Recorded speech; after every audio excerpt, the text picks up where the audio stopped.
And so now we have a man that's running for senator. Now, you were out on the battlefield and over again.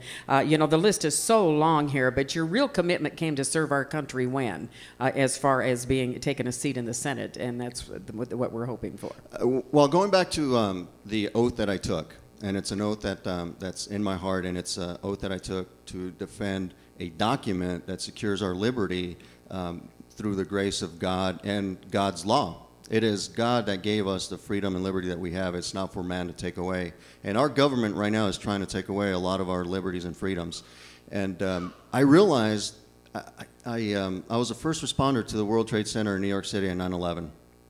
I've been to Iraq and I've been to Afghanistan. And for the last 15 years, I've served defending that wonderful document against a foreign threat. But I realized last year, that the real threat to America is not a foreign threat. We still have a foreign threat, but the real threat, pretty much like ancient Greek and Rome, right, it's from a immoral decay and corruption from within. It's a domestic enemy. Yeah.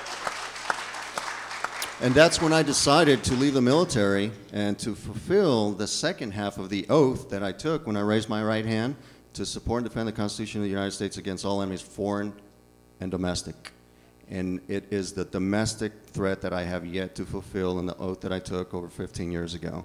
And it's the threat that's in the American government system. It's within our borders, and it needs to be rooted out and exterminated.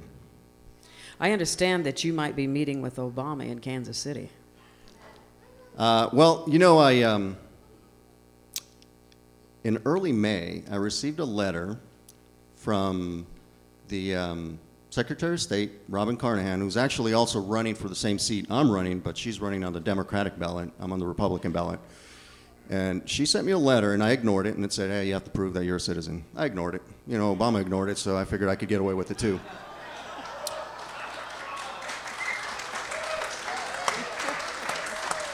But it's not that simple. I didn't get away with it. I got a certified letter from Miss Robin Carnahan's office saying that if I did not prove that I was a U.S. citizen, that I would be removed from the ballot. And they gave me a deadline, which was May 12th.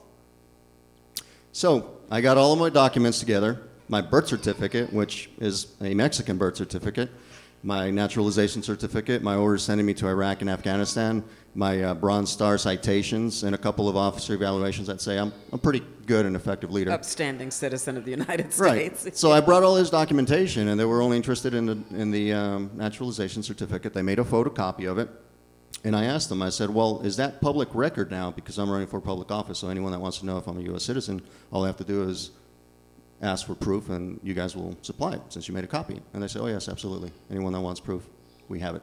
I said, okay, well, can you do me a favor then? I'm sure Ms. Carnahan requested the same of Barack Obama when he petitioned to get on the Missouri's ballot to become president. They had no response. They had nothing. So what I decided to do, I was going to picket the Mr. Obama's coming into town to raise money for Ms. Carnahan. And I was going to be a little childish and high schoolish and go there and put up a big sign, teleprompter, read here, Mr. Obama, Ms. Carnahan, where's his proof of U.S. citizenship? But I decided something different. I'm actually considering suing Ms. Robin Carnahan because she discriminated against me. And she actually has said that her job is to protect Missouri from fraud and corruption.